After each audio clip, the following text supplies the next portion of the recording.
I want to thank everybody for coming out tonight. We have Mr. Johnson and Mr. Hunt. They're both going to talk about their service in World War II, and then we'll take questions. Before we get started, a couple of things. Mr. Johnson has 11 of these books that are $10 a piece tonight. It's called Last Eyewitnesses, World War II Memories, D-Day to the 70th anniversary. And they're, like I said, they're first come, first serve. There's 11 of them, and they're $10, and he'll even sign it for you. He's actually going to donate this one to Special Collections Library here at Mississippi State, so that students from today forward will be able to look back at these two men and know what they did and what men like them did. Where do you get them? Well, you can come see him. They're $10. Okay, so he's got one. We got one sold. That's good, right? So because I got a Third Army patch on a cigarette lighter. Hey, that works. Before we get started, I actually have something that I want to give y'all on behalf of Hillel and Mississippi State. Normally I would do it at the end, but because I think we're going to have a lot of questions, I want to go ahead and give them to y'all. So Mr. Johnson, this is for you. It's a cowbell with Patton's Third Army painted on it and your nickname on there. Y'all will learn his nickname later. What's the Third Army patch? Look at that. Yeah. And then we have yours with the big red one painted on it. Oh, big red one. So what we'll do is, if you want to ring it. MSU lady won the championship this week. It works. So we'll get started. I think I'm going to be first on the agenda here, and I'll tell you this. Combat was a lot easier and less nerve-wracking than speaking to a large group like this. I taught for 7 or 8 years in summer school and the School of Education over here, and I don't think I ever had a class this attentive or this big. I have a special appreciation and thankfulness of the Jewish Student Union Group for being interested in this subject, the Battle of the Bulge or Battle of the Ardennes. It really makes us very happy to be remembered. Most of the history that you see has been compressed into nothing. It's not even in the books anymore. So thank you so much. I'd like to ask all of you who are members of the Jewish Student Union, would you stand, please? All.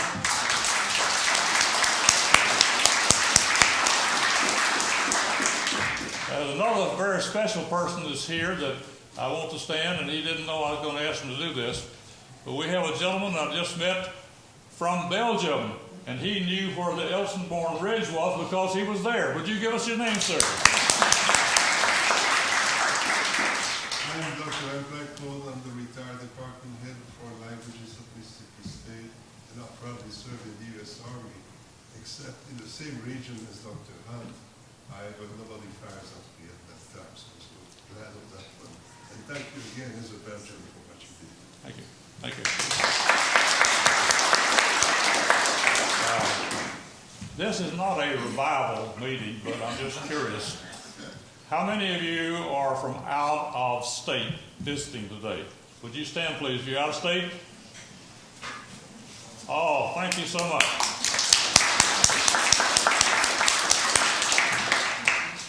For all of you veterans who are here, I'd like for you to stand if you are a veteran of any of the war. My veterans are just about to disappear, so I'd like to see some new veterans. Would you please stand, please? All veterans. Thank you for your service.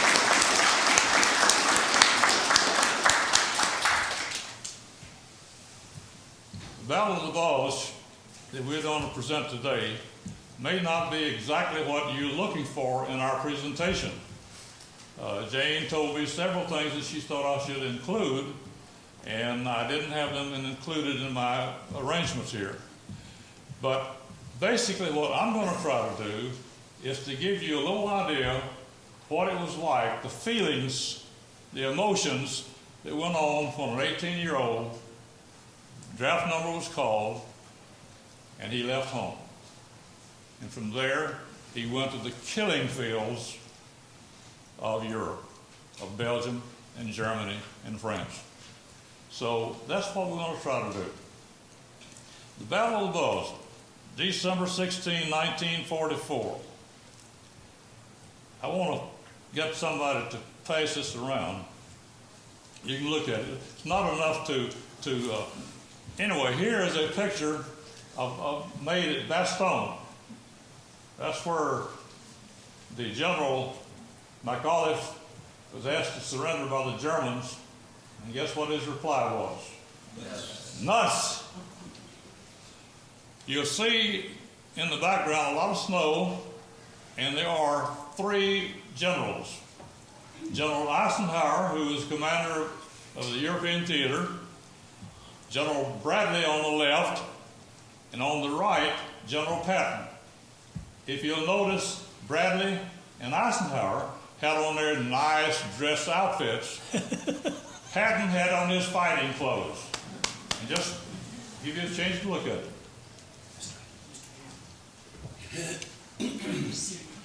This was the coldest winter in 100 years. Paper. What's this book? No, the mic. Thank you.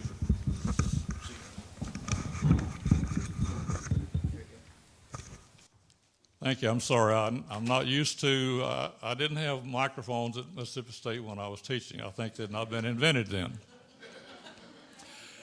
Anyway, if I'm talking too loud, would you kind of do something like this if I'm talking too loud?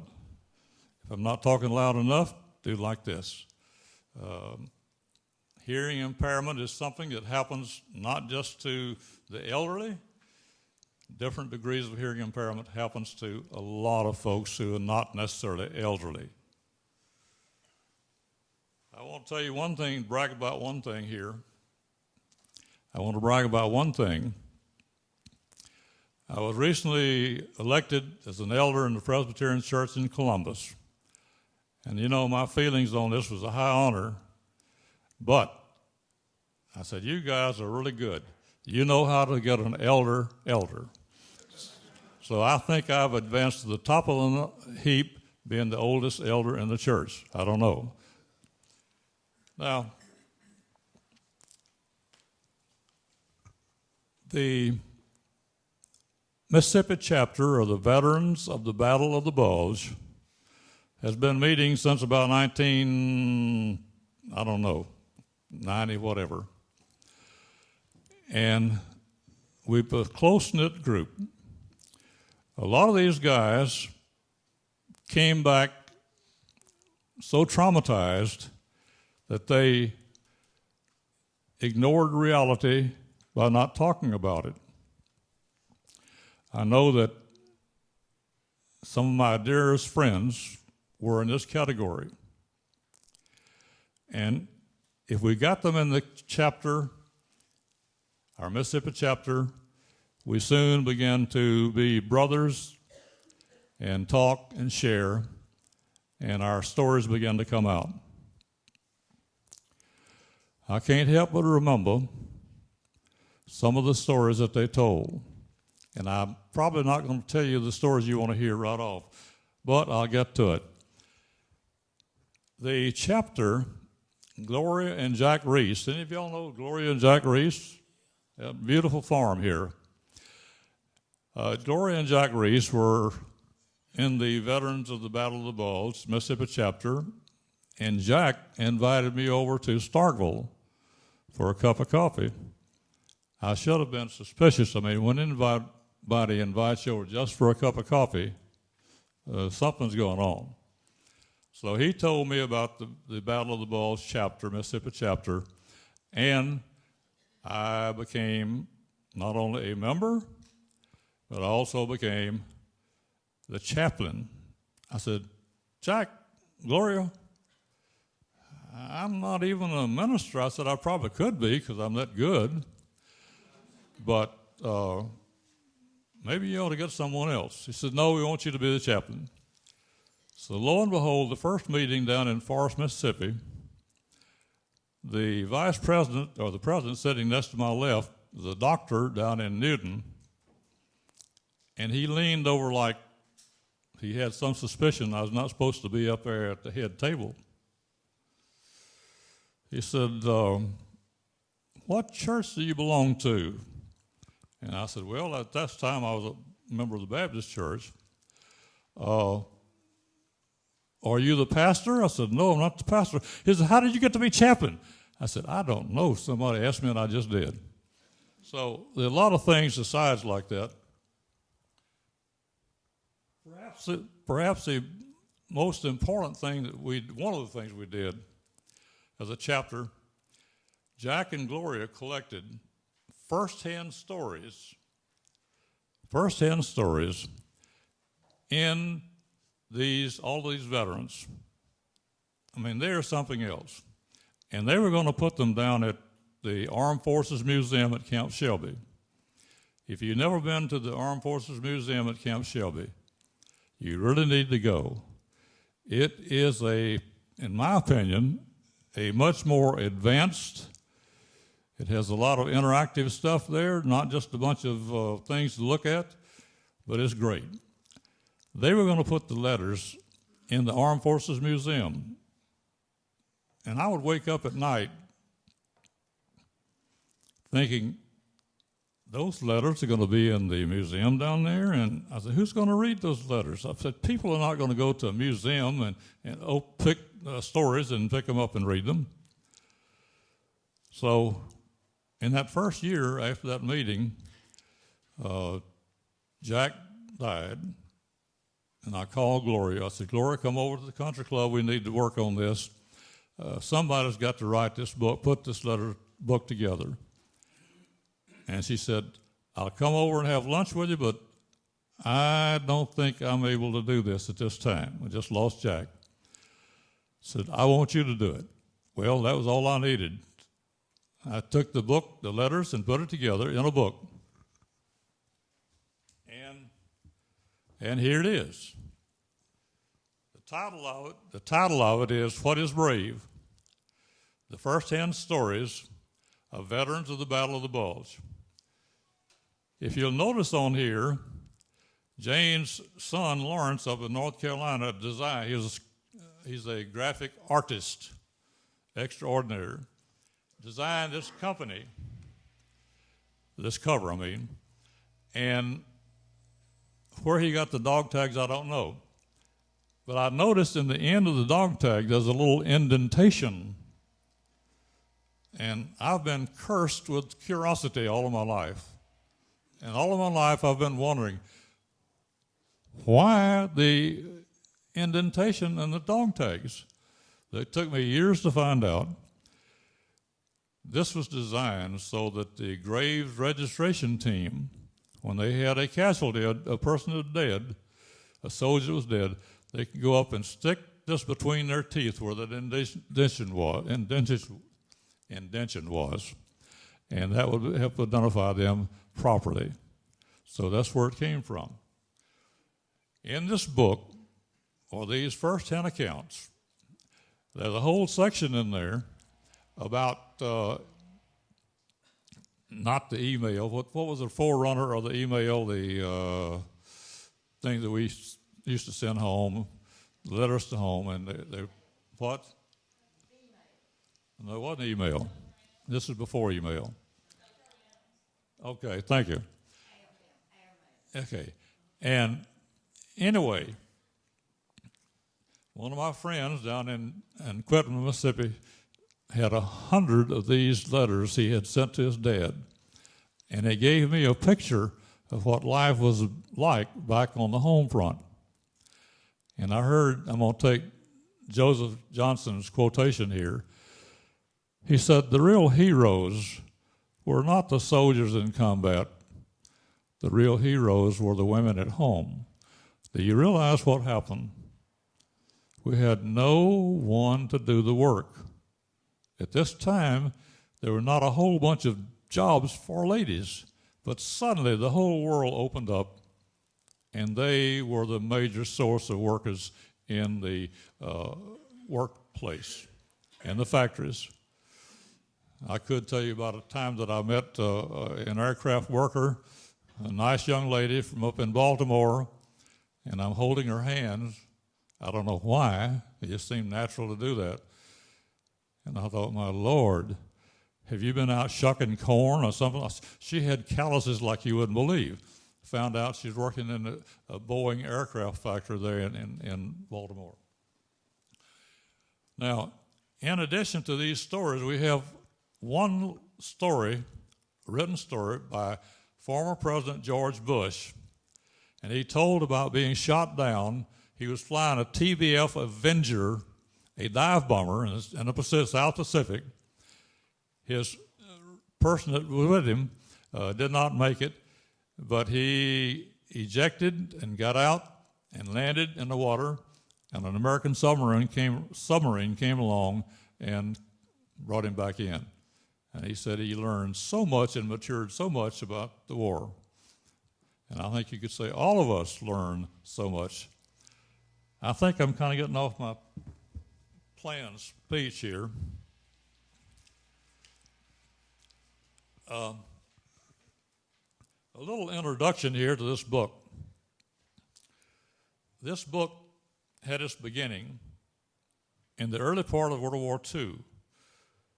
Nazi Germany ignited the flames of war with the lightning-fast blitzkrieg of Poland, overrunning the peaceful country and killing innocent people. German tanks raced over a country defended by horse cavalry. I don't know if you've ever heard this beautiful piece, the Warsaw Concerto. I recommend it to you. And Jane can tell you who wrote it, I can't. But anyway, I can hear in the music the animals dying as they were machine gunned, the soldiers dying as they were machine gunned. It was just a total slaughter. Now, as a young man, any young man reaches his 18th birthday, he watched the mail every day to see if his number was called. Joseph Johnson was impatient. He didn't wait. He volunteered. And I'm sure he was probably underage and they had to sign for him. So in their lifetime, many of these young citizens had not traveled far from their hometown. I had traveled as far from Laurel, Mississippi, where I lived and was raised, to Columbia, Mississippi, and that was just about the distance that I traveled. In my early years, I drove a truck for Buffet Wholesale Grocery Company. I was 13 years old. I knew all the area 30 miles from home. That's about it. The bus ride. I got my letter to come to Camp Shelby, and it was in August, the 1st of August, 1943, and I thought about my family. I didn't want my sisters, 2 sisters and a brother, and my mother going with me down to town down Laurel to catch the bus to Camp Shelby. So I said, please, just stay home and let me go by myself. I didn't want to see their big old brother crying or whatever, or I didn't want all that sad stuff going. So we walked down to Magnolia Street in Laurel, and there the bus was waiting, and loaded with boys that were going to Camp Shelby. Now, I don't think at this time any of us realized the future that was there for us. I had an uncle, Uncle Ed Freeman, and I realized today I'm taking Uncle Ed's place because he was in World War I, and he was gassed in France. He was in combat, and he told many tales about being in the infantry, and I knew that being in the infantry was not the place to be. He said, you're going to be wet, you're going to be cold, you're going to be hungry, you're going to have machine guns for breakfast. You don't want to go there. So I thought as 1941 December came around, I started thinking about how could I stay out of the infantry? I didn't have parents wealthy enough that could buy me out of send me to officer training school or whatever. So I found out that the recruiters, the Army Air Corps recruiters were in Meridian, Mississippi. So my friend Adrian Burt and I hitchhiked to Meridian. I think I was 16 or 17. And went to the office in the 3-foot building in Meridian and found the recruiter and told him we wanted to join the Army Air Corps. He said, "Why do you want to join the Army Air Corps?" See, I had been a child collecting making model airplanes. I even made a model of the Pan American Clipper, which you probably don't even know about. There was a big flying boat that went over the first overseas trips that we had for passengers. And I said, and I had read all the material on Lindbergh and things that the planes and the aces of World War I. I said, I want to go over and kill Germans. He said, well, that's very admirable. Said, have you finished school yet? Well, I was tempted to lie, but I knew that I didn't have any documents. I said, no, sir. He said, sorry. Said, the Army Air Corps only takes people who finish high school or are in college. So we were downcast. We'd failed. But we looked out the door down in the hall, and there was a Navy recruiter. I said, let's go try him. So I went down and tried a Navy recruiter. Oh, yes, we can take you, and we'll be glad to have you. But you're going to have to take this paper home and get your mother to sign it because you're underage. I said, oh, Lord, thank you for this blessing. So I took it home, and Mother said, are you crazy? I'm going to send you to war? No. I said, Mother, if you don't sign this, I'm going to end up being in the infantry like Uncle Ed, and you know what that's like. That's her brother.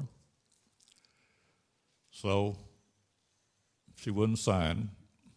There we are going to Camp Shelby and going through the processing down there, getting ready to go. And one day a list came out. They wanted 52 Mississippi boys to go to Washington, D.C. to join the 89 AAA Gun Battalion, a 90-millimeter outfit protecting Washington, D.C. I said, oh, thank you, Lord, thank you. You're not letting me go into infantry. And make a long story short, I'll move on. We went down on maneuvers down to Camp Gordon, Camp Stewart, Georgia, and after 2 weeks of maneuvers, they said, we don't need you anymore. We've just about decimated the German Air Force. And so we're going to send you to Camp Gordon, Georgia. And I went to Camp Gordon, Georgia, just outside of Augusta. And they gave us 2 weeks of infantry training. 2 weeks. I'm in artillery, now I'm in the infantry. And I'll never forget the sight there. As we marched to the rifle range every day, we passed a stockade filled with Germans from the Africa Corps. They were the ones that fought in the desert and were captured. And I thought, gee, what a nice life you have here. You're getting food and you're inside a building and all that kind of stuff, and we're going to war. So we go to war, yes. We got our 2 weeks, we go to Camp Meade, Fort Meade, Maryland, get outfitted, catch a train, and go up to New York. And I knew we were getting closer, but I didn't know closer to what. So we get up and go to this beautiful place in Fort Meade, and a lot of our 89 AAA Gun Battalion guys were there, and they had married. So the last night we were at Fort Meade, they were given, the married people were given a pass to go to town and see their wives. So I walked into the captain's office, saluted. I said, "Sir, Private Hunt requests a pass to see his wife.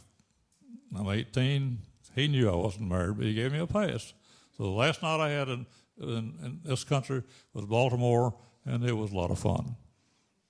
But it didn't take our mind over where we were going. So we go to New York and catch the Queen Mary. I'm sure you've heard of the Queen Mary. They loaded 18,000 troops on that ship. 18,000. They had bunks down in the swimming pool. They had hammocks at least 4 to 6 high. And the first night out, this is in December. You do not want to travel the Atlantic in December. We get out and the waves seem as high as the Empire State Building. And they fixed our evening meal. You never guess what it was. Fat, greasy pork chops. Those British sailors have been in the war since 1939. They had a wonderful sense of humor. Everybody on board was sick. I went up topside because I wasn't sick, and the ice and everything was all over the ship, and that was better than being down in the ship with all the odors there. We landed in 5 days later, and you know, at night you think about the things that you worry about, things that you shouldn't worry about. But I was worried about the submarines. I mean, the submarines were killing our ships like everything. I could just feel that submarine out there after the Queen Mary. But one day, one of the British sailors said, "Don't worry." Said the Queen Mary makes 20 knots an hour. No submarine can keep up with that. So we made it across in 5 days, landed at Greenock, Scotland. And oh, I'm telling you, I was so hungry. I was starving for some American food. The Red Cross was there, and I knew the Red Cross would have coffee and donuts and maybe even eggs and grits. I'd die with some eggs and grits and biscuits. And they took us down to an armory, got our mess kit and our cup, and gave us some black, dark ale and some hard cheese and sausages. That was my first breakfast. Then we got on a train and went all the way down and stopped outside of London, and the train stopped because a buzz bomb attack was going on terribly. Those buzz bombs had no control. They had no control over direction.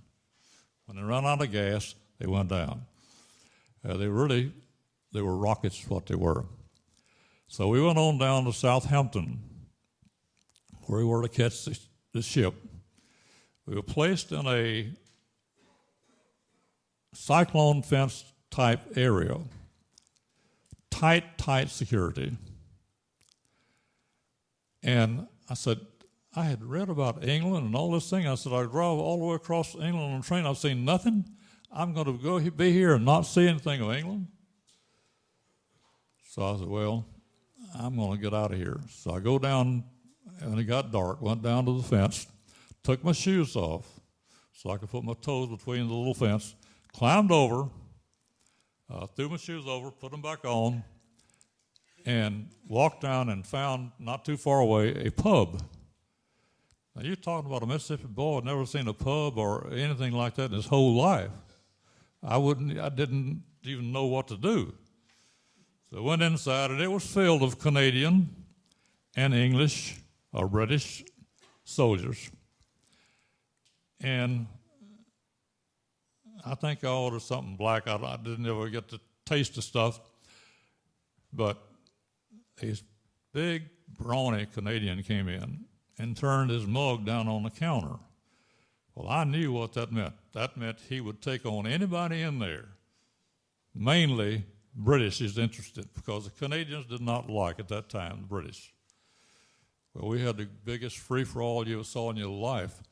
And I'm there having a nightmare because I'm not just AWOL. I mean, this is a fence that you can be, on a fence that you could be shot. You're a deserter.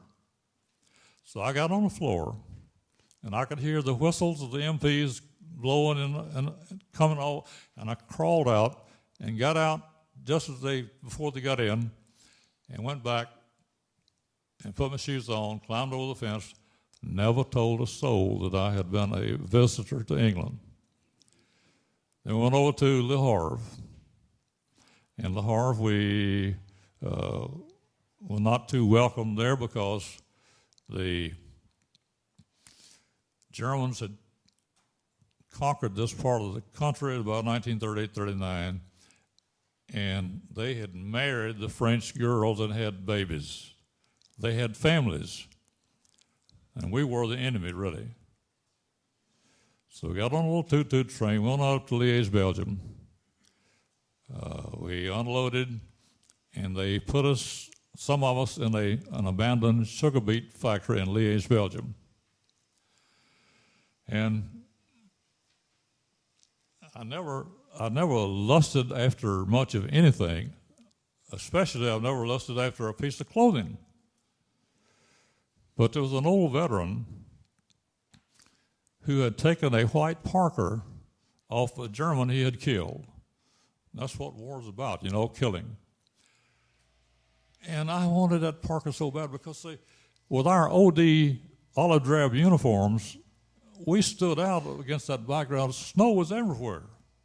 And anything dark was a good target. And that's what I wanted more than anything.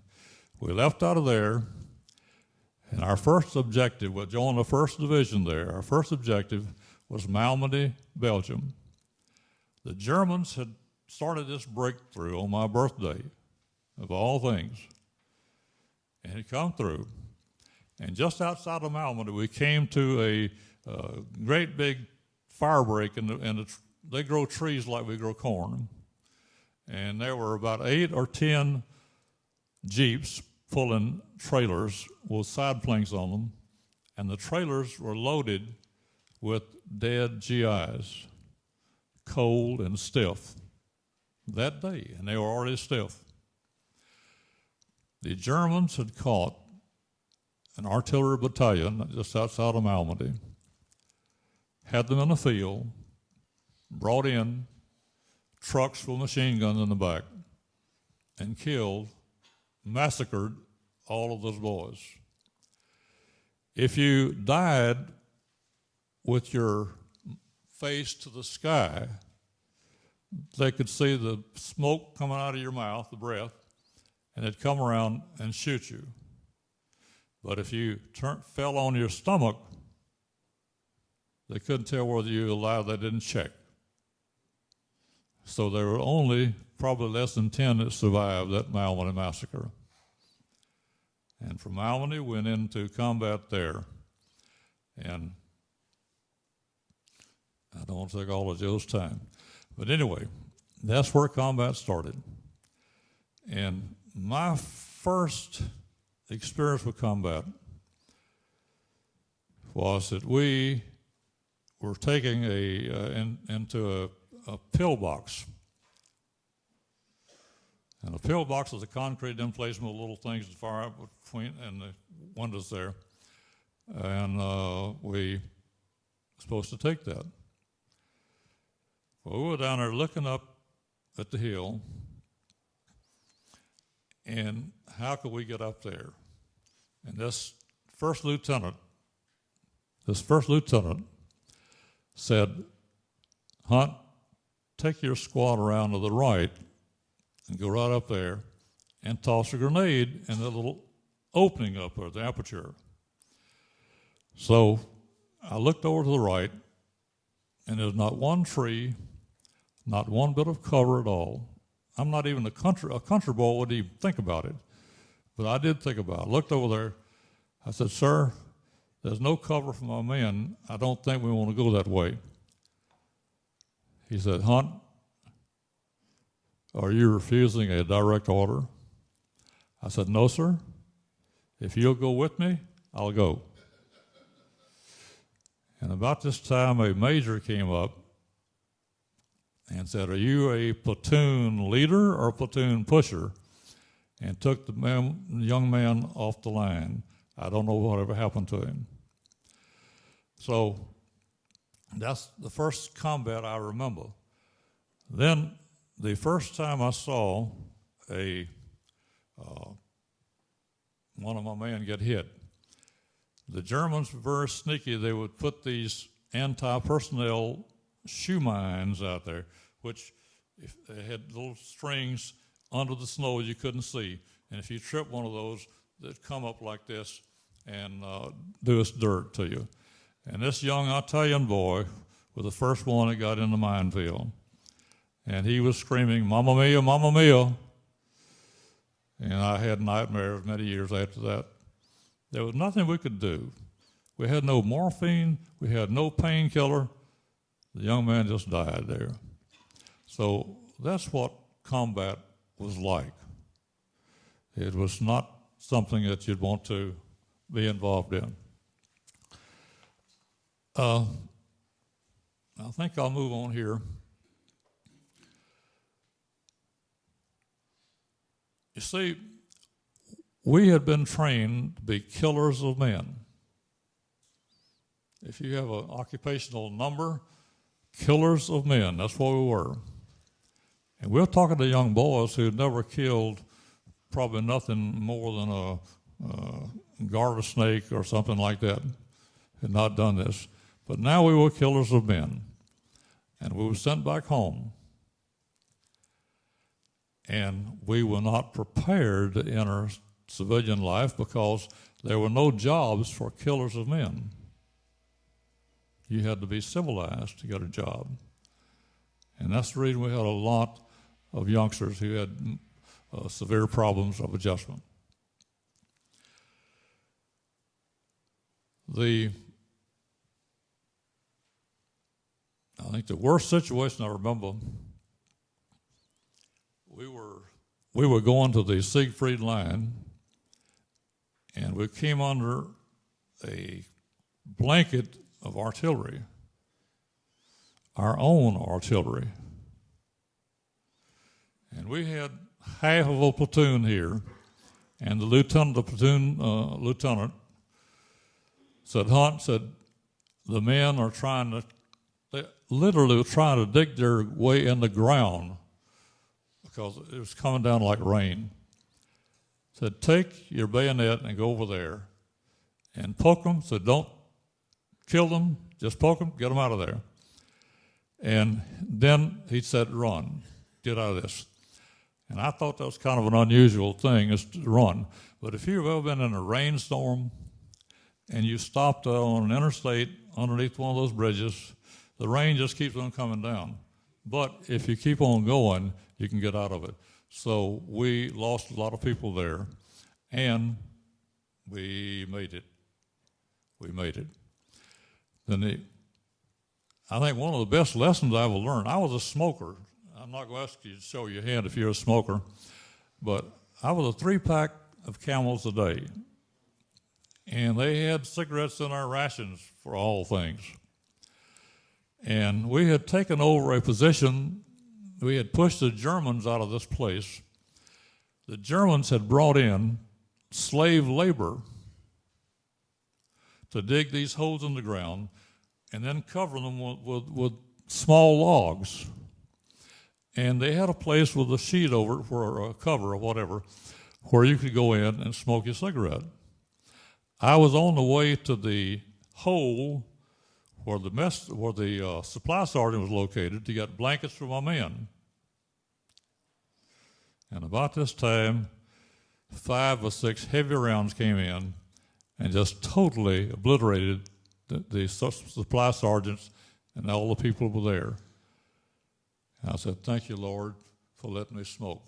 I'll never quit. But I did. Anyway, those are some of those kind of things that we happen. Now, to understand to understand what was going on, in 1925, World War I was over. The Germans had been defeated. They surrendered. And they were in the worst depression even before we were. They were printing million mark bills. A mark was worth 1,000,000 marks, just one bill, which meant that you could take your money home in a wheelbarrow, just a whole bunch of this. It was nothing. The farmers got to where they would not sell anything for German money because the German money was worthless. And then along came Adolf Hitler, and he and some of the brown shirts moved into Munich and did a lot of street rioting and upheaval, which eventually came to a power struggle through intimidation and coercion and murder. And he got to be the head of the country. And if you ever read something like Mein Kampf, you ought to, because it has the blueprint for what he had. I think now we better go to Joseph Johnson, because I don't want to take up all the time. Joseph?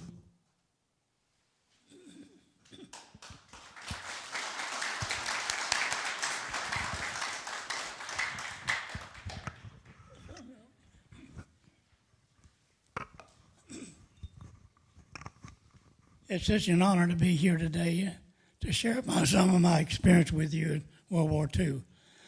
My name is Joseph Reuben Johnson. I was born in a little town called WWII in South Alabama in Monroe County.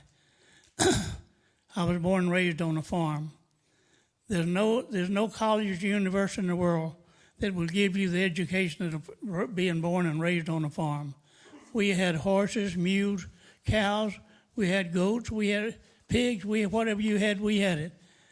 That was a blessing to be raised on a farm. I learned so much. Now, before I begin my talk, I want to tell you two things you need to remember. I'm going to tell you what's the truth, not what I believe, but what I know to be the truth. George Patton saved the world. You may not know that. I was with that man the 6th of June, 1944, all the way to Berlin. I saw how that man worked. That's the reason I wear his cap. That's the reason I wear his cap. I'm thankful to my Father in heaven that I was given a good general. He loved us. George Patton loved his soldiers. He loved us so much, but he was hard on us, but he made good soldiers out of us, and it was a blessing. You never did figure out. You always figured out what he was going to do. You never knew what he was going to do. He memorized every war tactic from Napoleon up to the present day. He used every one of them. We didn't know which one he was going to use the next day. But anyway, we were guinea pigs, and he'd send us to different places, and it was such a blessing. I volunteered to go into the service. My dad, there was 15. I was born and raised on a farm. There's 15 of us children. There's 8 boys and 7 girls. And we come up during the Depression. And during the Depression, there's a family lived pretty close to us. They had 5 children. Those children were starving to death. When they come over to play with us, we had a big farm and we raised everything. And those kids wouldn't go back home because if they went back home, they didn't have no food. So they stayed over there and played with us. And my daddy went over and talked to the family and said, "Look, Mr. Brooks, I know you're having all kind of problems. And those kids are over there always with us. But I'm going to put them out. I'm going to feed them and take care of them. And I'm going to put them out in the field." So there was 20 of us all together. Now, that's a big family. 20, that's a big family. We could play baseball, whatever. We had a team, whatever. We always liked to pull in the rope. Who could pull the rope? Anyway, that was such a blessing. My mother and father were some of the sweetest parents you could ever have. I know this, that if my mother and father don't inherit the celestial kingdom in this life, after this life, I'll be mistaken badly because they were good. They loved us. They were good to us.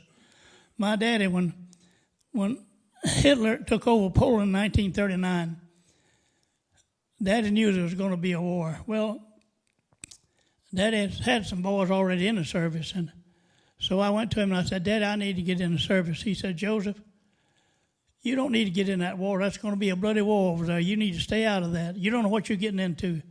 And I aggravated him, and I aggravated him, and I aggravated him. One day we was down in the field, and I was aggravating him. He said, boy, if you don't get that rolling, come on up here. I'm going to sign them papers for you, boy. And I laid in on him. I said, man, I got him where I want to. He's going to sign the papers. Well, probably in about 2 or 3 weeks, he signed the papers. And I can remember when him and Mama, they was crying when I signed the papers. I was 16 then. I said, well, I'm going to be a man one day, I reckon. But right now, I'm just a little boy. Anyway, that was such a blessing. I can see my mom and daddy crying the day I left.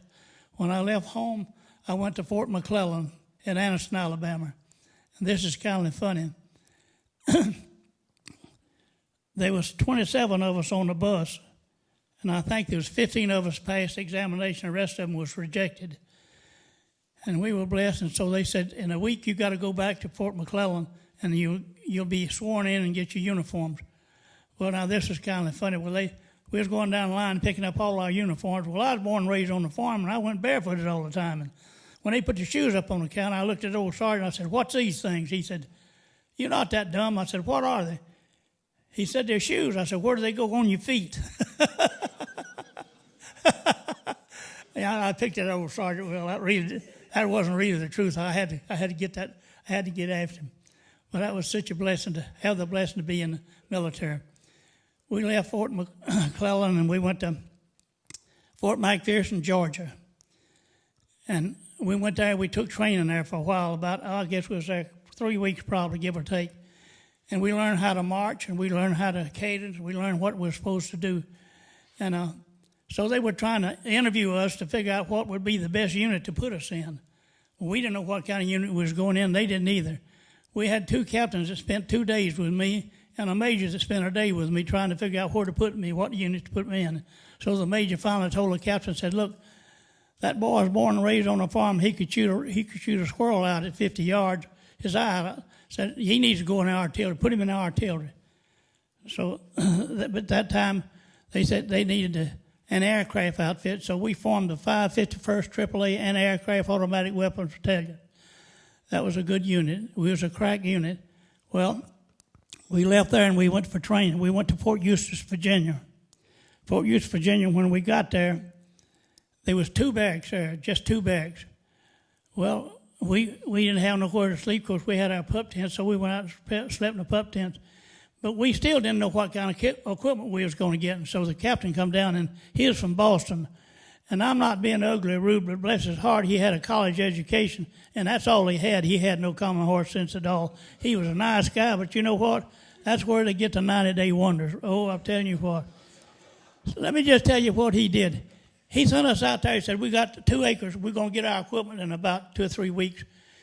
And we got to go out there and clean up, cut them trees down, and we got to put gravel out there. Well, he said, and he come out there and he said, I want you to take those trees and cut them off 3 foot from the ground up and let them fall out, and we're going to dig the stumps out. Well, I was born and raised on a farm, and we cleaned up our farm. We had stumps out there, and we put dynamite on the stumps and blowed them out. And I said, Captain, can I make a suggestion? What do you want? I said, can I make a suggestion to you? Let me put some dynamite on there, and we just blow it out and be through with the whole thing. He said, could you do that? I said, give me some dynamite and let me show you what I can do.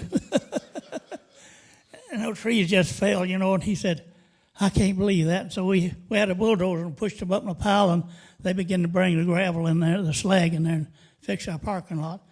And so it was about, that was about a week later, a little after, we began to get our equipment. And we didn't know what kind of equipment we was going to get. We didn't know what unit we was in. And they come down on a rail car, and the rail car, the train shoved our equipment out on a side track there, and they started unloading it, and we got 40-millimeter Bofors. That's a 40-millimeter aircraft, a good gun. Then they brought in the half tracks. We was to get a half track. We had 4 batteries. We had 4 batteries in our units, and all the units were supposed to get a 40-millimeter, a half track, and an M1. Now, M1 was a turret mounted on a 4-axle trailer you pull behind that old Army truck. Had 450 caliber, and that was a good gun. They were good guns and zeroed in and good. Well, they finally brought our equipment, and we cleaned it up. They had cosmoline all over. We had to clean it up, and then They told us, well, we're going to go gun practicing. Well, we practiced out there in the parking lot and learned all our equipment. And we went down over the Chesapeake Bay. And so I was on this 40 millimeter. I was a gunner on a 40 millimeter. And so Sergeant Waters, his name was spelled just like water you drank. He was a good platoon sergeant. He was from North Carolina, had two big old buck teeth, you know, but he was a good guy. He was just a good, humble guy. And we went down on Chesapeake Bay, and we had a little old L-5 plane pulling a sleeve about 1,000 feet behind him. And Sergeant Waters said, Johnson, get up on that 40 millimeter. Let's see what you can do. I got up on it and dropped 9 rounds in the hopper. It had a clip with 9 rounds. And I flipped it over an automatic, and on that plane, he said, don't you shoot. You wait that plane gets way down there. The sleeve is way behind him. I hit that paddle and said, bunka, bunka, bunka, pow. I got him, and the sleeve fell.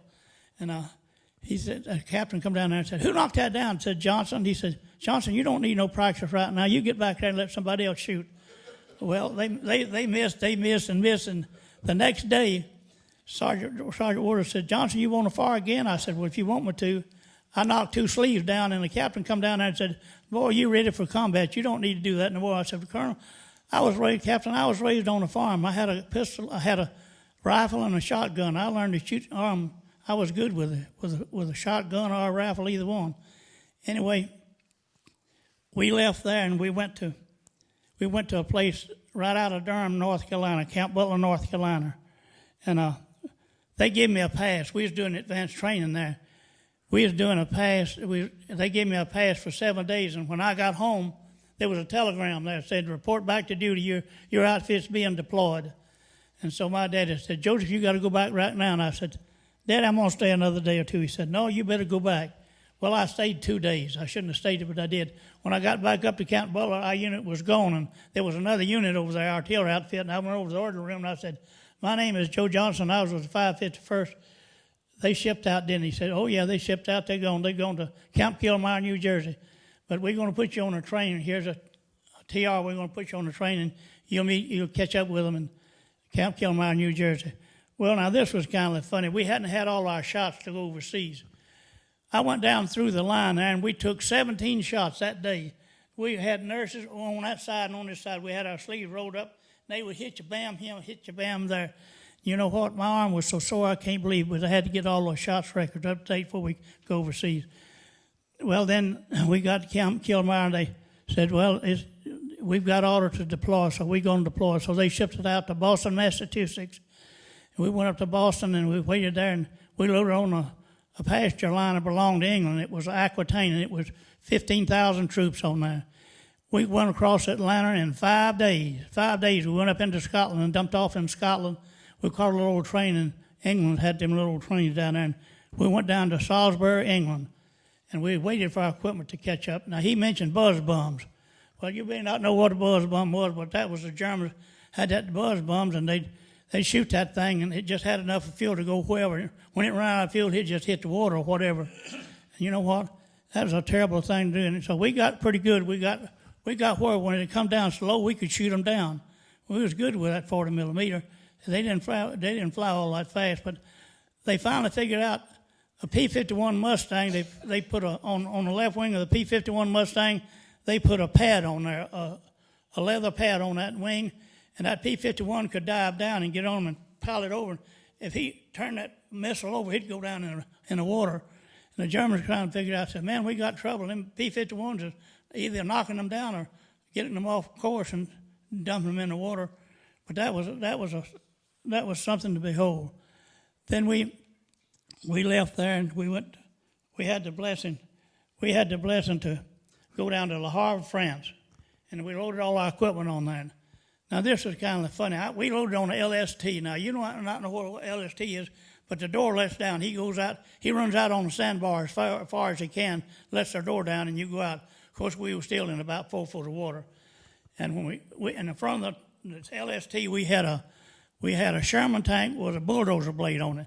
And right behind that bulldozer blade, that tank, we had a sheepfoot roller. Had them long spikes about 18 inches. Them spikes went down and got those mines. Now, for the first thing we done, that captain, he maneuvered all the way. So ships sunk everywhere, And all he's going around the mast of those ships. I was hoping he wouldn't hit one, but he did hit one. And we went out, and you know what? Well, he said, hold on, we're going out. So he shoved the throttle to them engines, and that rooster tail behind there, that water was going 60 foot up in the air back there. That thing went out on that sandbar like you can't believe, and he jumped the door down.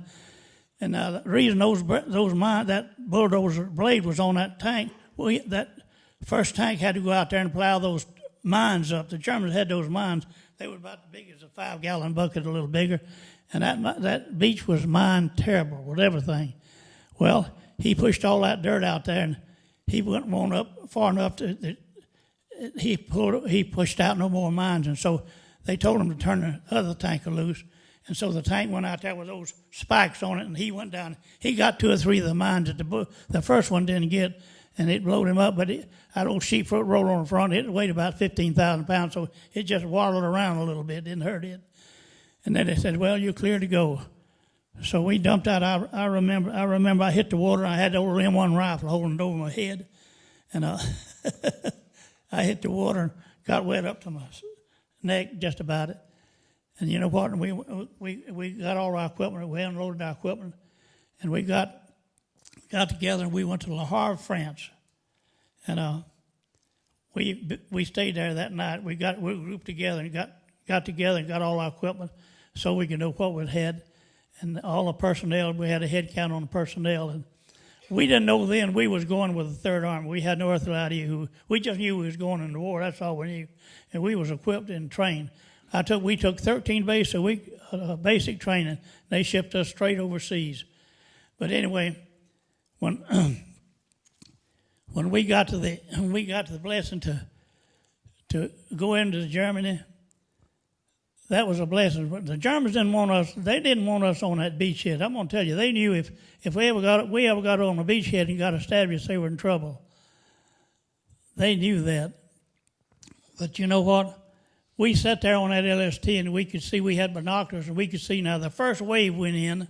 They got knocked out. None of the first wave got in. If you'll check history, none of them got in. We watched all those boys get killed. The second wave went in. Well, all those kids got killed. Well, they called for the third. I was in the fifth wave. I said, man, we ain't going to make this. There ain't nowhere in the world we're going to make this. And little soldiers all over that beach killed, and bless their hearts, bloody all over. It's a terrible thing. And so when they called for the fourth went in, and the third got 1 platoon in. I think that's all they got in. And the fourth went in. They got about half of them. They got in, and so they called for the fifth. And I told my platoon sergeant, I said, Sergeant, we won't survive this. It's been good knowing you from North Carolina, and I appreciate you. I thought about being home. I said, you know what? Now, I volunteered to get in this mess, and what in the world, my daddy didn't talk me out of that. He tried to, and I didn't listen. I was bullheaded. But anyway, we had the privilege and blessing, brothers and sisters. It was an honor to serve with General George S. Patton. He was the greatest general that ever walked this earth, as far as I'm concerned. I know that man. I knew him personally. I have some stories I want to tell you, some personal stories about General Patton. O'Reilly wrote a book on General Patton.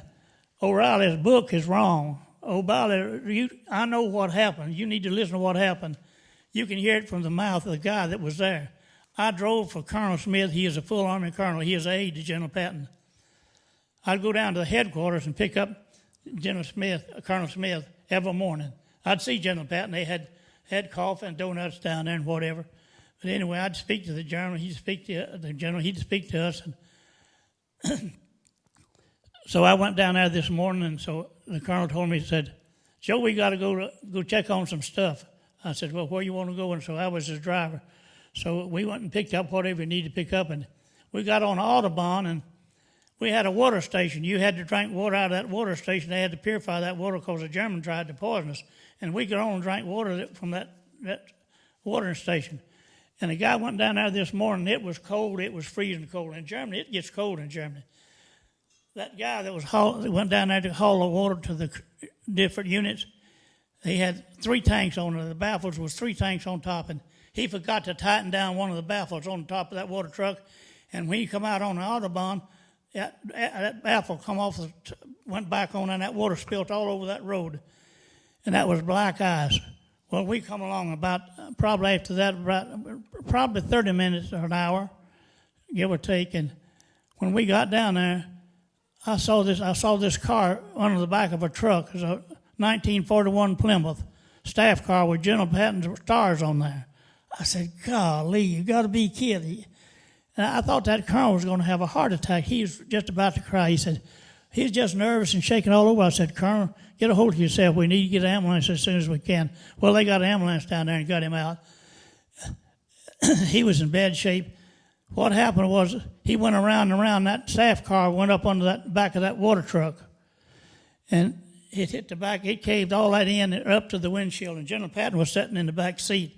And it hit him right there in the neck, right in the back. He lived 3 weeks. His wife got over there, but he lived 3 weeks. But that's terrible to have to die like that kind of death. But O'Reilly said he was killed with an army truck. That didn't happen. I wish I could talk to Bill O'Reilly. Look, I was there. You need to hear it from the horse's mouth. But anyway, that was such an honor and blessing. I had the privilege and blessing to serve 42 years in the military and civil service. I worked with every branch of the service except the Navy. And I never did like the Navy. When they dumped us off on the beachhead, they said they was coming back to get us. They lied. They didn't come back to get us. They didn't lie. When we got ready to come back, somebody had converted an old cattle ship. We went over in 5 days. Took us 21 days to come back to the United States on that cattle ship. And the British put kidney soup on there and split pea soup. I have never been so sick of food in my life. That's all we had. Can you imagine kidney soup out of all things? Kidney soup? I never heard of that before. My heavens, that was terrible. But I need to tell you some experience about my experience. After we got in, the biggest problem the Third Army had, we ran out of supplies and we couldn't keep the Corps of Engineers to come up and put bridges across the river so that we could cross the river. We were so far ahead, Ike never did know where we was at. He said, man, you don't ever know where the Third Army is at. Let me tell you what happened. We got to the Rhine River. General Patton got the Corps of Engineers to put us a bridge across the Rhine River. We crossed at 2 o'clock in the morning. Well, now we knew that hell was going to break loose on the other side that morning because we was in German territory. Then we was in Germany. we got across the river and we dug in. We dug down 4 feet and put that 40 millimeter down, but left the barrel just so it was just, you could lay the barrel right there so you could shoot right at the ground. And then we dug in and got real good. And this about when daylight come, we got in them old K rations. Them old K rations, let me tell you, them crackers you could knock a dog in the head with them. Them was the hardest crackers I ever seen in my life. And in those K rations, you had the choice of 3 things. You had a little can about that big around. You had cheese, potted meat, or corned beef hash. That's all you had in there. You had to eat one of them every time. We'd trade off. If I didn't want corned beef hash, I'd trade it to somebody for something else. But you know what? Now they got the MRIs. The military is spoiled now. They didn't really rough it like we did. But one day we was firing, and our unit was assigned to the 2nd Armored Division, Hell on Wheels, out of Fort Worth, Texas. And you know what? They were a rough outfit. Lord, them guys was rough. Ooh, they were mean and rough as they could be. Our job was to guard them from there. They were supposed to protect us on the ground, but they didn't always do that. We had to protect ourselves, too, on the ground. But we kept the aircraft off of them and the 20th Corps Artillery. The 20th Corps Artillery was a great artillery outfit. They had 8-inch Hauser and 155 rifles. And, you know, they were crack shots. They were good. But you know what? If we would have had a cell phone, we would have got into trouble we was in. Well, after we crossed the Rhine River and dug in, 4 P-47s come up about, it must have been around 8 o'clock, give or take. 4 P-47 Thunderbolts come up, and they looked all around us. Now, those kids come out of the 8th Air Force in England, and they got a hot bath that morning and a hot shower. And here we are, we ain't had no bath in a month. We ain't had no hot shower in a month. We was eating them old K rations. We smelled and we stunk, but you know what? We were good soldiers. We knew what we had to do. Anyway, them P-47 come up, and they looked at us, and they went on. Probably about an hour and a half, 4 P-51 Mustangs come up. And they looked at us, and they were briefed that morning and said everything on the east side of the Round River is duck shoot. You can kill everything over there. So I saw this left wing guy. There was 4 of them. He peeled off, turned upside down, and leveled off. And I saw the smoke coming out of the wing of the airplane, but I never heard it firing. It was so far away I couldn't hear the firing, but I seen the smoke coming. I knew it was firing on us. And we jumped in the gun emplacement, and of course we were down about 4 foot in the ground. He come right over us, and he cut the canvas off all our trucks, and he hit the 40 millimeter, but it didn't hurt it. And he went on down a little bit and turned around and looked back. He went like that. I said to my platoon sergeant, I said, Sergeant Waters, if he comes back, he's mine. He said, get him. So he turned around, peeled up upside down, and leveled off and come out, and I seen the smoke coming out of the wing. That 40 millimeter had a clip. It had 9 rounds in the clip, and you just put it down in the hopper, and you flipped it over on automatic, and you just hold the pedal down, and it'd go chuka, chuka, chuka. And I was aiming at the cockpit. But I hit right behind the cockpit and cut his tail off. Well, they didn't have injection seats, and that pilot flipped that thing over, and that chute just did open before he hit the ground. Now, I was mad with him. I was going to go kick his rump because I was really mad with him. So I went over there and I said, Lieutenant, what the HELL you doing firing on us? He said, are you an American soldier? I said, I was at 6 o'clock. He said, Lord, the 8th Air Force said we could kill everything on the side of the river. I said, well, we're over here. We'll protect ourselves. Anyway, General Patton come down, and our captain, he was nervous as he could be. Bless his heart, he was so pitiful. And so he come down and he said, Captain, who shot that airplane down? He said, Sergeant Waters' outfit done it. He went over to Sergeant Waters, he was from North Carolina, and he talked real long. He said, Sergeant Waters, who shot that airplane down? He said, well, Joseph Johnson shot that airplane down. He said, he come over there and he said, Soldier, why'd you shoot that American plane down? I was just shaking.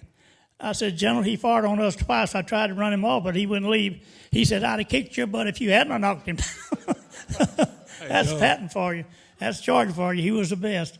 Joe, can we take some time for questions? You ready for questions? Are you ready for some questions? I need to tell you another couple Okay. of things. I will. Well, I need to tell you some good things about George Patton. George Patton was, you know what, he loved his troops. He really loved us. I knew that. We loved him and he loved us. But he'd always send us on, the greatest thing we had was reconnaissance. We had to go behind the enemy lines and draw fire from the enemy lines and search them out and see what was back there. That was the thing. Always the time we'd have to go, and we had to go on reconnaissance. Seemed like I got reconnaissance every day. I don't know why. But one day we got up on this hill. Now I'm going to tell you, my second name in the military was Cheese. Remember this, my second name was Cheese. Now I'm going to tell you why it was. Well, we got up on this hill, and that captain, he come down there and he said, Sergeant Waters, there's 2 big warehouses down there. I want them checked out. I want to see what's in them warehouses. So Freddie was from North Carolina. He was my buddy. But he'd never brushed his teeth in his life, and his teeth was gold. They were so dirty, they were just gold. He never took a shower, and we had to put him under a 55-gallon drum and pull a lash and soap and give him a bath. It was so terrible. And so Freddie was sick that morning. He had diarrhea and couldn't go with me. I said, Sergeant Waters, who's going to go with me? He said, Joe, I don't have nobody to give you right now. He said, well, I said, Sarge, I can go down there. You just turn the guns around on them. Them Germans bother me. Fire on them. Just fire on them. Try to miss me. I'll just go down and see what's down there. So I went down to this warehouse and opened this door. And that scent come out of there so bad you cannot believe it. You just cannot believe it. And I slammed the door to and I said, whew. I went back up there and I said, Sergeant Waters, all them Germans are dead in there. He said, Joe, we have to give a head count to headquarters of the deaths that's in that warehouse. I said, Sarge, you don't want to go back down there. Them people are dead. They can't do nothing. He said, we got to go back and give a head count. So he said, come go with me. So we went down there and I pulled the door open and Sergeant Waters standing. He pulled it open and said, my heaven, what is that? I said, Sarge, I told you all them soldiers in there is dead. Well, we got in about like from here to, I guess, to that TV back there a little further. And we like to slip down. And Sergeant Waters said, oh, hell, you can't believe what this is. This is a cheese factory, Limburg cheese factory. All that old Limburg cheese got out on the floor. It was about that thick, and it was slick as it could be, like oil. We like to slip down, and you know what? That's why they called me Cheese the rest of my military life. Let's do some questions now. Huh? Can we do some questions now? Oh, question. Let me say one more thing now. One more time, I'll quit. One more, let's go. One more and I'll go. Well, I got to tell you how I've been about General Patton. Well, Sergeant Waters put me out and he gave me some horses. He said, Joe, this road is mine down there. Don't let nobody go down. I turned all the ammo trucks and the water trucks, supply trucks back. I heard this Jeep coming, ying, ying, ying, ying. And General Patton wore a silver helmet and had them 45s on the side. I seen that silver helmet come around the windshield. I said, oh, that's the old man. So I stopped the driver and I said, driver, you can't go down this road. It's mine. General Patton said, the hell you say? I said, General, I can't let you go down this road. It's mine. And I got orders. Nobody can go down there. He said, I'm going to give you an order to give me an order to go down the road. I said, well, I'll do that. I pulled his horse back. I said, go ahead, General. So down the road he went, and it was about an hour, 2 hours, and I was watching those P-51s knock a Messerschmitt out of the sky. They're having a dogfight. I was watching that dogfight. I forgot about the General being down there, and he come back in an old water truck, an old six-wheel Dodge water truck, and he told the driver, said, pull over there, I want to talk to that soldier. He pulled over there, and he said, soldier, I played hell. He said, I run over a mine, and that mine blew the axle off under a Jeep, but it didn't hurt us, and I borrowed this water truck to come back. He said, I could use 1,000 of you. Drive on, driver. Okay, we've got ready for some questions. Before we do, I'd like to tell you a couple of things. The veterans of the Battle of the Bulge, the Mississippi chapter, are very, very wonderful people. This past year, they raised something like $6,000 for scholarships for descendants or blood-connected descendants of the veterans of the Battle of the Bulge. And we have one of our scholarship winners here tonight, Christine Lemmerman. And Christine, I'd like for you to just tell whatever you want to tell about your grandfather who was in the Battle of the Bulge. Okay. I'm only going to take a minute because I know you're all really eager to ask questions. My grandfather was a member of the reserves in the National Guard of Georgia when the war broke out. And in 1942, I think, he just went ahead and enlisted because he knew he was going to get drafted anyway. And he went to Fort Hood, Texas. And if you know anything about Fort Hood, that's where they first established the tank destroyer battalions for Patton's Third Army. So he was put into the 774th Tank Destroyer Battalion under Patton and went behind the D-Day soldiers onto Omaha Beach and just worked through until the Battle of the Bulge. It was an honor to win the scholarship from the Mississippi chapter of the Veterans of the Battle of the Bulge. I never got to meet my grandfather as he passed away years before I was born, but it was an awesome way to get to honor him and all of his hard work and the effort he put into the military. So, yeah. Thank you so much. Thank you. Now, we're open for any questions that you might have. We don't know if we got answers or not, but we'll sure try them.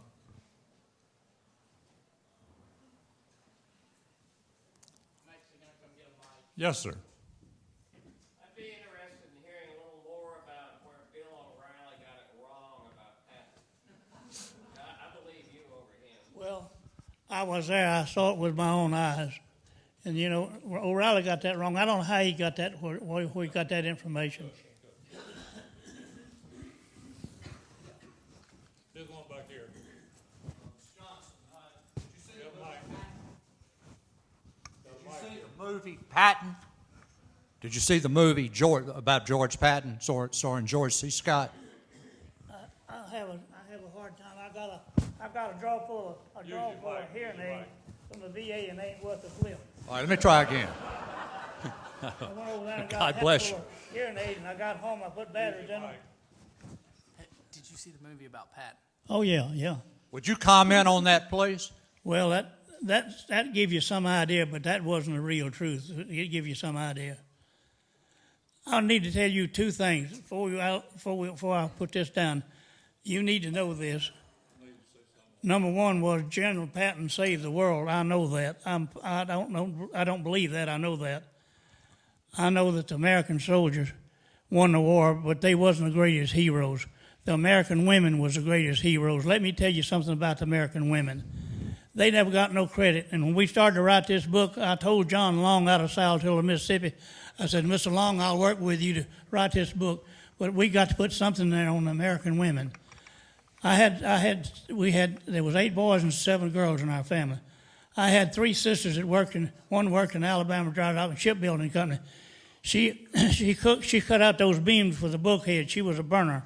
She used a acetylene torch, and she come home one day. I was staying with her. She come home one day. I was working in the shipyard, and she come home one day, and I said, Mary, why in the world did you go into burning? She said, well, somebody's got to do it. And she had on that old leather jacket, and it was wet and sweaty as it could be. I said, my heaven, you should have got into something else. She said, I love to burn, and I'm doing a good job. And those women, you can't believe the women. Let me tell you what sacrifice the women made. They had children, so next door they'd pawn their children off for 8 hours to the next door neighbor. And they'd go work 8 hours in the shipyard or the airplane factory or the munition factory, whatever. They'd come home and get their kids and then keep that lady's kids while she went and worked 8 hours. You don't know that. I know that. The American women sacrificed so much, and they never got a bit of credit, and that's so terrible. I cry when I think about it. Let me tell you how good it was. When we lost the Sherman tank, the quartermaster had 3 back there to bring right up to the front, and those women had it. Those women were there. I got to tell you one little story, and I'll quit. I promise. Well, K rations. Well, we crossed one of the rivers there, and the driver cut too quick and hit the end of the bridge there and blowed the tire out on the truck. And they pulled the truck over there and changing the tires, and so I pulled an old K ration out of my backpack, and I sat down on the tire and opened it up, and there was a note in there that said, Soldier, I don't know you, but my name is Shirley. Shirley something, I can't remember her last name. She didn't leave her address. She said, I packed this especially for you, and I hope you enjoyed it. She said, I put your 4 Campbell cigarettes in there. I put your chocolate bar in there. And what else she put? She put something else in there. She said, you be a good soldier, we support you. I thought that was so nice for the American people to do that, those women. Do you have any more questions? I'd like to add something to the presentation, especially in connection with Mississippi State, because, the reason the city of Bastogne and St. Vith were defended and recognized as an important road connection is because an MSU graduate recognized the importance. His name is General Middleton. The ROTC building, on front of which all of you pass at least once a day, is named after General Middleton. So he was a 1908 graduate of Mississippi State. Now, in connection with Patton, and I'll give you a copy of the letter, I have a copy of the letter from George Patton to General Middleton, congratulating him for his vision in defending Bastogne, calling him a genius. So Mississippi State is part of the Battle of the Bulge. Yeah. I'll say one thing about the Battle of the Bulge. Just a minute. I want to tell you one thing about this book. Get this guy talking, you can't get him to stop. Anyway, this book was given by the chapter to every public high school library in Mississippi. So there's one. We wanted the story to be shared and the sacrifices of these wonderful men to be there. A copy is in the Mississippi State Library here, and a copy is also in the Sarkville Library downtown. And I'd like to just say this. I'd like to say one thing. Preston Jackson wrote a tribute to the fallen comrades, and it's on the back of the memorial at Camp Shelby, and I'm going to give you part of it. Said, when I look upon this tall stone, remember that those who gave their life, they loved breath, but travel stood alone. To die heroically was the ultimate sacrifice. Now, you got something else to say? Thank y'all for coming. You've been a great audience. Yes. What? Oh, I'm sorry. Jane wants to tell you how I got out of combat. It wasn't easy. We had been through the Siegfried Line and eliminated all of that. We've been to Cologne and Aachen, and we were on our way to the next objective, which is Bonn, Germany. And outside of Bonn, Germany, while we were getting ready, we had a fire out of the ground and taken our shoes off. And by the way, we didn't have any waterproof shoes. We had the little Army porous boots. That's one reason we had so many frozen feet. And the guy looked at my feet and said, "That's black. You have gangrene." Well, I'd never heard of gangrene in my life. I didn't know what it was. "And you have frozen feet." Well, I knew my feet were frozen because I've been marching on things like walking on a tom walker the last 4 or 5 days or weeks or whatever. So my battle stopped right there. And the most emotional time of my whole life is when I realized that I would be leaving my squad. They would still be in combat, and I would be going back to a hospital with clean sheets. And like Joe talked about not taking a bath, we did get some portable showers up. Snow was on the ground. I made my men take a bath, but guess who didn't?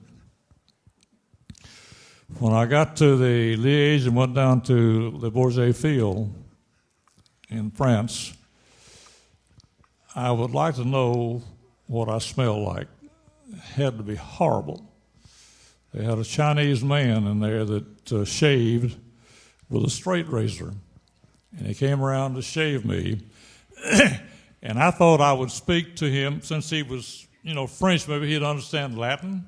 So the only Latin I knew was Pig Latin. I said, "En que uye xpe all day adnlay," which he looked at me like I was crazy because the man was French. He spoke French but not Latin. Anyway, from there we went over to the hospital in England on a DC-3 and stayed in the hospital for about 2 months. You could get a shrapnel wound and be back in combat in 8 days, more or less. But the frozen feet guys were there, and Dr. In Columbia. Anyway, the dermatologist at Fraser, Dr. Fraser, and I were eating dinner one night. He said he was in the hospital as a corpsman in at about 1944, whatever it was, 45. He said, "I have never seen so many amputations in my whole life." Well, there's always scuttlebutt in a hospital, and we knew that they were amputating. And the only thing that I had left with me that belonged to me was my trench knife. I said, "They are not going to amputate my feet." Well, the Lord works his miracles in many, many mysterious ways that we don't understand. They got a doctor in from Alaska. He had learned from practice that basically there were 2 kinds of gangrene. One that goes direct to the bone. You have no option except to amputate. The other one is, if you stay with it long enough and treat it, it finally, eventually will cure itself. But the bad thing about it is, over time, you have terrible neuropathy. You could stick the biggest pin in my foot right now, and I probably wouldn't even feel it. In walking, you may have noticed I walked a little bit different than most folks. My feet feel like I'm walking on a sponge. Now, I don't know why they want to know that, but anyway, I told them the secret. Thank you so much for coming, and remember where you can get these books. To look at a public high school library, or here in Starkville. They're all gone. These books have gone all over the United States, from California to Texas to New Mexico, everywhere. And they're going to have the next Ball's Bugle, which is a national publication, they're going to have a special on our memorial down at Camp Shelby. So, and we are so proud of our scholarship people. I want to tell you, these scholarship people had extremely high marks. We didn't go to the same school. I just barely got out, and they are just brilliant. So we're so glad to have them. Thank you for coming. If you want to come up and ask questions, feel free. Does anybody want to take a picture with these two? If you do, just line up on this back ramp. Also, if you're free Wednesday night at 6:30 in Bettersworth Auditorium in Lee Hall, Hillel's bringing, which is the Jewish student group, we're bringing in a Holocaust survivor. His name's Sammy Stiegman.